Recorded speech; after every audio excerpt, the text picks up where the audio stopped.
Hello प्यारे बच्चों, नमस्कार। तो स्वागत है आपका अपना परिवार अपना ऑनलाइन क्लासेस पे। मेरे भाई, मैं आपको बता दूं कि आज 24/6/2025 को जो आपका बायो का पेपर होने वाला है सेकंड पाली में, उसका आंसर शीट आउट हो गया है, अर्थात आपका क्वेश्चन पेपर आउट हो गया है। तो जिन भी विद्यार्थियों को इससे कुछ हेल्प मिल रहे, इसलिए मैं इस वीडियो को पोस्ट कर रहा हूँ। आप अत्यधिक अधिक से अधिक इस वीडियो को देखें और लाइक, कमेंट और सब्सक्राइब करना ना भूलें। मेरे भाई, मैं आपको बता दूं कि ये ओरिजिनल क्वेश्चन पेपर होने वाला है, जिसका आंसर हम आपको बताएंगे। ये आपके 12th का त्रैमासिक परीक्षा 2025 का पेपर है, जो बायोलॉजी का होने वाला है, जो आपके 24/6/2025 में होने वाला है। मेरे भाई, ये आपके कुछ ऑब्जेक्टिव का आंसर है, जिसे आपको देख लेना है और आप अपने प्रश्न पत्र में गोले को अच्छे तरह से भरना है, ताकि कोई भी त्रुटि ना हो। और यही आंसर आपको हूबहू भर देना है अपने क्वेश्चन पेपर में, आंसर पेपर में। मेरे भाई, सबसे पहले मैं आपको बता दूं कि जो आपका आंसर 100 सब्जेक्टिव आंसर बायोलॉजी का जो है ना, वो है जिसमें फर्स्ट क्वेश्चन आपसे पूछा गया है मेरा भाई कि लैंगिक और अलैंगिक जनन में अंतर स्पष्ट करें तथा प्रत्येक का एक एक उदाहरण दें। मेरे भाई, मैं आपको बता दूं कि लैंगिक जनन और अलैंगिक जनन में इसमें अंतर स्पष्ट करना है और प्रत्येक का एक एक उदाहरण देना है। लिखने के अनुसार मैं आपको यदि बताऊं तो लैंगिक जनन और अलैंगिक जनन में मुख्यतः अंतर यह है कि लैंगिक जनन में दो जनक भाग लेते हैं, जैसे नर या मादा शामिल होते हैं, जबकि अलैंगिक जनन में केवल एक ही जनक शामिल होते हैं। लैंगिक जनन में युग्मकों का संलयन होता है, जबकि अलैंगिक जनन में युग्मकों का संलयन नहीं होता है। मेरे भाई, मैं आपको बता दूं, मानव, गाय, कुत्ता जितना भी है ना, उसमें लैंगिक जनन होता है, क्योंकि इसमें दो जीवों की भागीदारी होती है। और अलैंगिक जनन वैसे जनन को कहते हैं जिसमें मुकुलन, विखंडन, खंडन इत्यादि तरह तरह की क्रियाएं होती है। चलिए मेरे भाई, मैं अगले प्रश्न पे आपसे विचार करता हूं कि अगला प्रश्न आपसे क्या पूछा गया है। अगला प्रश्न है मेरे भाई, आपसे पूछा गया है, जो अगला प्रश्न आप लोगों से वो पूछा गया है कि पराग कोश के विकास में टेपिटम का क्या भूमिका है। मेरे भाई, मैं आपको बता दूं कि पराग कोश के विकास में टेपिटम का मुख्य जो कार्य है ना, वो आपके क्लास 12th के बोर्ड एग्जाम में भी हर बार देखा जाता है। और इसका यह कार्य है ना मेरा भाई, मैं आपको बताऊं कि टेपिटम पराग कोशों के विकास में एक महत्वपूर्ण भूमिका निभाता है। मुख्य रूप से ये विकासशील पराग कणों को पोषण प्रदान करके यह पराग भित्ति के निर्माण के लिए आवश्यक पदार्थों का उत्पादन भी करता है। चलिए मेरे भाई, हम लोग अगले प्रश्न पे विचार करते हैं और देखते हैं अगला प्रश्न से क्या पूछा गया। अगला प्रश्न पूछा गया है कि भ्रूणकोश के घटक कोशिकाओं का नाम लिखें। भ्रूणकोश के जो घटक कोशिका होते हैं ना, जब भ्रूणकोश बनाया जाता है ना मेरे भाई, तो उसमें आपको दर्शाया जाता है egg cell, synergid cell, antipodal cell और सेकेंडरी न्यूक्लियस, अर्थात कोशिका, सहायक कोशिका, प्रतिध्रुवीय कोशिका और द्वितीय कोशिका जो है ना, वो भ्रूण कोश के घटक कोशिकाओं के नाम है। मेरे भाई, मैं आपको बता दूं कि कुछ वायु परागित पुष्प होते हैं, ठीक है। कुछ वायु परागित पुष्प होते हैं, उनकी फूलों की कुछ विशेषताएं होती है। वो विशेषताएं इस प्रकार है कि वायु परागण अनेक पौधों में परागण वायु के माध्यम से होता है। इन पौधों में तथा पुष्पों की निम्नलिखित विशेषता पाई जाती है, अर्थात वायु परागित जो पुष्प होते हैं ना, उसमें परागण जो होता है ना, वो वायु के द्वारा होता है। उसी के बारे में पूछा जा रहा है। वैसा परागण जो वायु के द्वारा संपन्न होना मेरे भाई, उसे ही हम वायु परागित पुष्प कहते हैं। और उस वायु परागित पुष्प की कुछ विशेषताएं होती है, जिसको आपकी त्रैमासिक परीक्षा में पूछा गया है। मेरे भाई, मैं आपको बता दूं कि वायु परागित पुष्प की जो विशेषता होती है ना, वो कुछ इस प्रकार है कि पुष्पों का आकार, परिमाप तथा समूहीकरण, पुष्पों का कोई विशेषीकृत आकार आवश्यक नहीं है। ये प्रायः छोटे होते हैं। समूह में होने से निश्चय ही लाभ होता है। पुष्प का आकर्षण पुष्प अनाकर्षण होते हैं, अर्थात सुगंध, रंग, मकरंद आदि से वंचित होते हैं।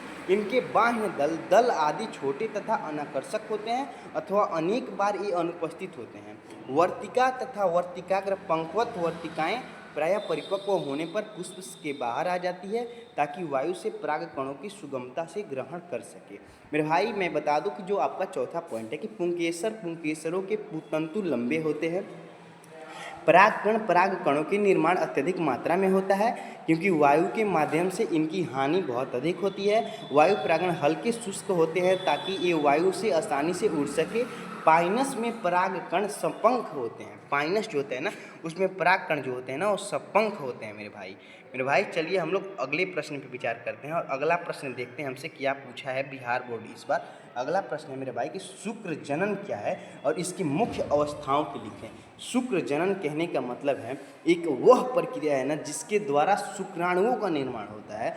वह प्रक्रिया जिसके द्वारा नर युग्मक अर्थात शुक्राणु का निर्माण होता है ना मेरे भाई, वह प्रक्रिया वृषण में होता है और इसमें इसके कई चरण होते हैं। आइए हम इसके चरणों पे व्याख्या करते हैं और चरणों को देखते हैं कि इसके कौन कौन से ऐसे चरण हैं। मेरे भाई मैं बता दूं कि शुक्र जनन की मुख्य अवस्थाएं होती है। पहला जो अवस्था होता है ना वो शुक्र जनन कोशिका का गुणन होता है। ये द्विगुणित कोशिका है जो वृषण में पाई जाती है और समसूत्री द्वारा अपनी संख्या में वृद्धि करती है। मेरे भाई शुक्र जनन कोशिका एक द्विगुणित कोशिका है। आपको लिखना कैसे है वो हम आपको बता रहे हैं।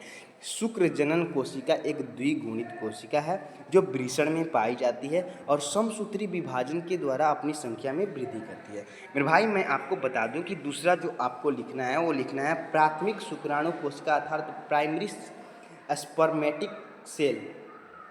ठीक है मेरे भाई, इसमें आपको लिखना है कि शुक्र जनन कोशिका प्राथमिक शुक्राणु कोशिका में विकसित होती है। प्राथमिक शुक्राणु कोशिका में शुक्र जनन कोशिका विकसित होती है। मेरे भाई चलिए हम लोग अगले जो लिखना है ना उस पर विचार करते हैं। अगले आपको लिखना है द्वितीयक शुक्राणु कोशिका अर्थात सेकेंडरी स्पर्मेटिक सेल। ठीक है, इसको लिखना है कि प्राथमिक शुक्राणु कोशिका में पहला अर्धसूत्री विभाजन होता है जिसमें 2 अगुणित द्वितीयक शुक्राणु कोशिकाएं बनती है। आपको अगले लिखना है ना मेरे भाई, अगला लिखना है आपको कि जो आपके शुक्राणु कोशिका का निर्माण होता है ना, शुक्राणु कोशिका अर्थात स्पर्मेटिड का जो निर्माण होता है ना वो द्वितीयक शुक्राणु कोशिका में दूसरा अर्धसूत्री विभाजन होता है जिसमें 4 अगुणित शुक्राणु कोशिकाएं बनती है। मेरे भाई मैं बता दूं कि जो आपको 5वां हेडिंग लिखना है वो लिखना है शुक्राणु का परिपक्वन। शुक्राणु का परिपक्वन अर्थात स्पर्मोजेनेसिस जो होता है ना वो शुक्राणु कोशिका शुक्राणु में बदल जाती है जिसमें पूंछ का विकास और सिर का निर्माण शामिल होता है। मेरे भाई मैं बताऊं कि शुक्राणु का विमोचन जो होता है ना वो स्पर्मेशन कहलाता है अर्थात उत्पादन कहलाता है। इस शुक्राणु सर्टोली कोशिकाएं से मुक्त होकर शुक्राणु जनन नालिका में चले जाते हैं। मेरे भाई आपसे अगला जो प्रश्न पूछा है ना इस बार तिमाही एग्जाम में वो पूछा है कि मनुष्य में शुक्राणु का एक स्वच्छ नामांकित चित्र बनाएं।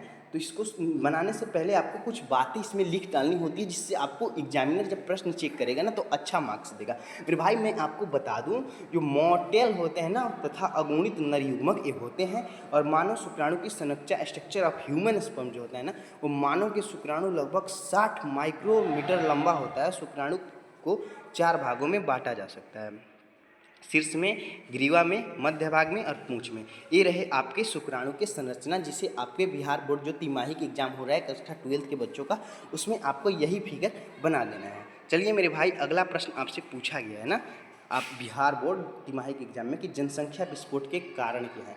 जनसंख्या विस्फोट के कई कारण हो सकते हैं। ठीक है मेरे भाई, इसके शीघ्र और अनियमित जनसंख्या वृद्धि को जनसंख्या विस्फोट कहा जाता है। इसके मुख्य कारण है जनसंख्या में अंधाधुंध अत्यधिक जो वृद्धि होती है ना इसे ही जनसंख्या विस्फोट कहते हैं।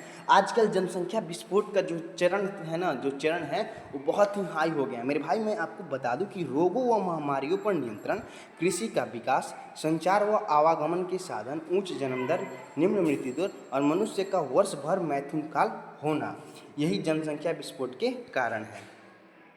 मेरे भाई मैं आपको बता दूं कि अगला जो प्रश्न है ना आपसे पूछा गया है वो है कि WHO के अनुसार जनन स्वास्थ्य का क्या अर्थ है। तो WHO के अनुसार जनन स्वास्थ्य का मतलब है शारीरिक, मानसिक, सामाजिक कल्याण की स्थिति, न कि केवल बीमारी और दुर्बलता की अनुपस्थिति। इसका मतलब है कि जनन अंगों का सही ढंग से काम करना और प्रजनन से संबंधित सारे पहलुओं पर पूर्ण कल्याण की स्थिति। मेरे भाई मैं वादा करता हूँ कि आपको मेरा ये वीडियो बहुत अच्छा लगा हुआ है। यदि अच्छा लगा हो तो प्लीज़ मेरे इस चैनल को सब्सक्राइब कर दे, बेल आइकन प्रेस कर दे ताकि हर पल का नोटिफिकेशन आपको आसानी से मिलता रहे। मेरे भाई यदि आप मेरी इस चैनल पे ना पहली दफ़ा विजिट किए हैं तो प्लीज़ मेरे इस चैनल को सब्सक्राइब कर दे और बेल आइकन प्रेस कर दे ताकि हर पल का नोटिफिकेशन आपको आसानी से मिलता रहे। थैंक यू, धन्यवाद। लास्ट तक देखने के लिए आप सभी विद्यार्थियों को मैं तहे दिल से धन्यवाद देता हूँ।